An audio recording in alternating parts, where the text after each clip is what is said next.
Ce vendredi également à son cabinet, le vice-président de la transition, Joseph Aoundouber, a reçu en audience l'ambassadeur de France au Gabon. Les deux personnalités ont échangé sur la situation socio-économique et politique du pays en pleine transition. Communication présidentielle.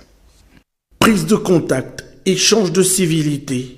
L'audience entre le vice-président de la transition et le tout nouvel ambassadeur de France a surtout permis d'évoquer l'actualité dans notre pays et particulièrement le prochain référendum constitutionnel. C'était l'occasion pour moi de me présenter, de présenter un petit peu l'esprit dans lequel j'aborde ces nouvelles fonctions ici au Gabon et puis de lui donner mes premières impressions.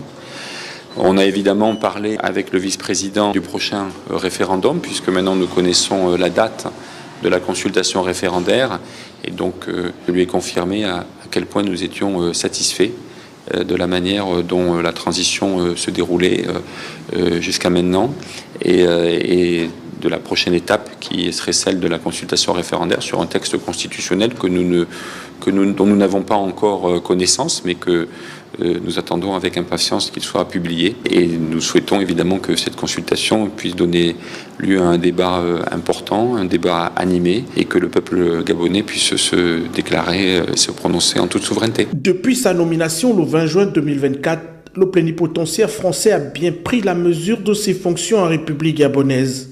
Adopté jeudi en Conseil des ministres, la mouture finale du projet de constitution a été transmise officiellement au Premier ministre, chef de gouvernement, par le président de la transition avant le référendum prévu le 16 novembre prochain.